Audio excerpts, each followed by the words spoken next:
Cricket ಜಗತ್ತಿನ interesting ಸುದ್ದಿಗಳನ್ನು quick ಆಗಿ ಹೇಳ್ತೇನೆ ಕ್ರಿಕೆಟ್ ರೌಂಡ್ ಅಪ್ ನಲ್ಲಿ.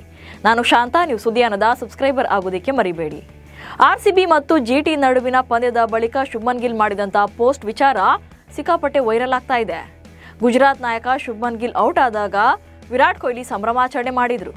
ಹಿಂದಿಗಿಂತ ಆಕ್ರಮಣಕಾರಿಯಾಗಿ ಸಂಭ್ರಮಿಸಿದ್ರು. ಇದಾದ ಬಳಿಕ ಶುಭ್ಮನ್ ಗಿಲ್ ಟ್ವೀಟ್ ಅನ್ನು ಮಾಡಿದ್ದು ಇವರಿಬ್ಬರ ಕೆಣಕಾಟ ಮುಂದುವರೆದಿದೆ. ಆರ್ಸಿಬಿ ವಿರುದ್ಧ ಪಂದ್ಯ ಗೆದ್ದ ಬಳಿಕ ಗಿಲ್ ಜಿಟಿ ತಂಡದೊಂದಿಗಿನ ಫೋಟೋವನ್ನು ಹಂಚಿಕೊಂಡು ಗಮನ ಆಟದ ಮೇಲಿದೆ, ಕೂಗಾಟದ ಮೇಲಲ್ಲ ಎಂಬ ಶೀರ್ಷಿಕೆಯನ್ನು ಕೊಟ್ಟಿದ್ರು.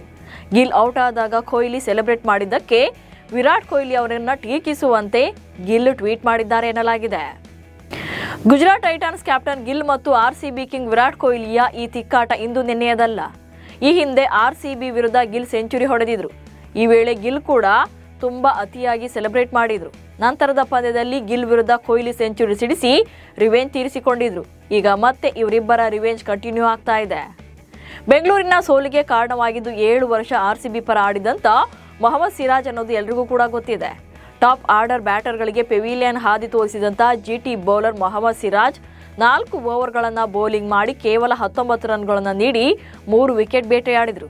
ಜೊತೆಗೆ ತಮ್ಮನ್ನ ತಂಡದಿಂದ ಹೊರಗಿಟ್ಟಂತ ಫ್ರಾಂಚೈಸಿ ಮ್ಯಾನೇಜ್ಮೆಂಟ್ ಕೈಯಿಂದಲೇ ಪಂದ್ಯಶ್ರೇಷ್ಠ ಪ್ರಶಸ್ತಿಯನ್ನು ಪಡ್ಕೊಂಡ್ರು.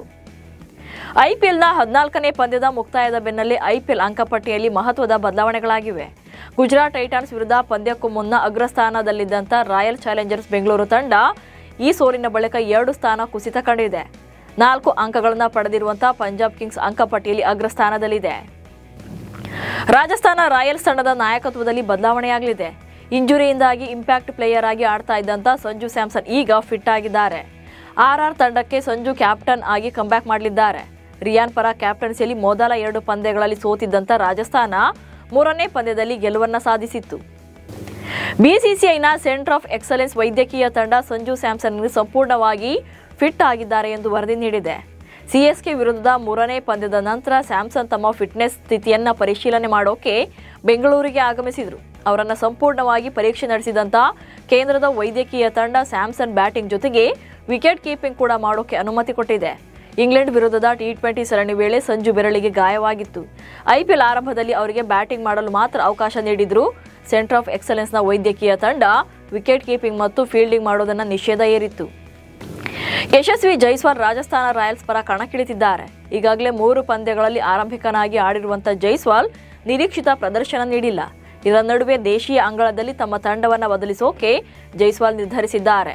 ಮುಂಬೈ ತಂಡವನ್ನು ತೊರೆದು ಗೋವಾ ಪರ ಕಣಕ್ಕಿಳಿಯೋಕೆ ನಿರ್ಧಾರ ಮಾಡಿದ್ದಾರೆ. ಈಗಾಗಲೇ ಮುಂಬೈ ಕ್ರಿಕೆಟ್ ಅಸೋಸಿಯೇಷನ್ಗೆ ಪತ್ರ ಬರೆದಿದ್ದಾರೆ. ಪಂಜಾಬ್ ಕಿಂಗ್ಸ್ ತಂಡ ಲಕ್ನೋ ವಿರುದ್ಧದ ಗೆಲುವಿನ ಬೆನ್ನಲ್ಲೇ ರಿಷಬ್ ಪಂತ್ರನ್ನ ಟ್ರೋಲ್ ಮಾಡಿದೆ. ನಮ್ಮ ಟೆನ್ಷನ್ ಐಪಿಎಲ್ ಹರಾಜಿನಲ್ಲಿಯೇ ಕೊನೆಗೊಂಡಿತ್ತು ಎನ್ನುವ ಪೋಸ್ಟ್ ಹಂಚಿಕೊಳ್ಳುವ ಮೂಲಕ ಪಂತ್ರ ಕಾಲೆಳೆದಿದೆ. ಈ ಪೋಸ್ಟ್ ಅನ್ನು ಹಂಚಿಕೊಳ್ಳೋಕೆ ಕಾರಣ ಈ ಹಿಂದೆ ಪಂತ್ ಕೊಟ್ಟಿದ್ದಂಥ ಹೇಳಿಕೆ. 27 ಕೋಟಿ ರೂಪಾಯಿಗೆ ಲಕ್ನೋ ಪಾಲಾದಂಥ ಪಂತ್ ಸಂದರ್ಶನವೊಂದರಲ್ಲಿ ಐಪಿಎಲ್ ಹರಾಜಿನಲ್ಲಿ ನನಗೆ ಒಂದೇ ಒಂದು ಟೆನ್ಷನ್ ಇತ್ತು, ಅದು ಪಂಜಾಬ್ ಎಂದು ನಗಾಡಿದ್ರು. ಅಂದರೆ ಪಂಜಾಬ್ ಕಿಂಗ್ಸ್ ಫ್ರಾಂಚೈಸಿ ನನ್ನನ್ನು ಖರೀದಿ ಮಾಡುತ್ತೆ ಎನ್ನುವಂಥ ಭಯ ನನ್ನಲ್ಲಿತ್ತು ಎಂದು ಹೇಳಿಕೊಂಡಿದ್ರು. ಬಿಸಿಸಿಐ 2025ರಲ್ಲಿ ಭಾರತ ತಂಡದ ದೇಶೀಯ ಸರಣಿಯ ವೇಳಾಪಟ್ಟಿಯನ್ನು ಪ್ರಕಟ ಮಾಡಿದೆ. ವೆಸ್ಟ್ ಇಂಡೀಸ್ ಮತ್ತು ದಕ್ಷಿಣ ಆಫ್ರಿಕಾ ತಂಡಗಳ ವಿರುದ್ಧ ಟೆಸ್ಟ್, ಏಕದಿನ ಮತ್ತು T20 ಪಂದ್ಯಗಳು ನಡೆಯಲಿವೆ. ಅಕ್ಟೋಬರ್ 2ರಿಂದ ಡಿಸೆಂಬರ್ 19ರವರೆಗೆ ಸರಣಿ ನಡೆಯಲಿದೆ. ಬಿಸಿಸಿಐ ಪ್ರಕಟ ಮಾಡಿರುವಂತಹ ವೇಳಾಪಟ್ಟಿಯ ಪ್ರಕಾರ ಟೀಮ್ ಇಂಡಿಯಾ 4 ಟೆಸ್ಟ್ ಪಂದ್ಯ, 3 ಏಕದಿನ ಹಾಗೆ 5 T20 ಪಂದ್ಯಗಳನ್ನಾಡಲಿದೆ. 2025ರ ಚಾಂಪಿಯನ್ಸ್ ಟ್ರೋಫಿಯಲ್ಲಿ ಗಬ್ಬರ್ ಸಿಂಗ್ ಶಿಖರ್ ಧವನ್ ಮಹಿಳೆ ಜೊತೆ ಕಾಣಿಸಿಕೊಂಡ ಫೋಟೋ ವೈರಲ್ ಆಗಿತ್ತು. ಆ ಮಹಿಳೆ ಐರ್ಲೆಂಡ್ನ ಸೋಫಿ ಶೈನ್ ಎಂದು ಹೇಳಲಾಗ್ತಾ ಇತ್ತು. ಇದೀಗ ಧವನ್ ತಮ್ಮ ಸಂಬಂಧವನ್ನು ಖಚಿತಪಡಿಸಿದ್ದಾರೆ.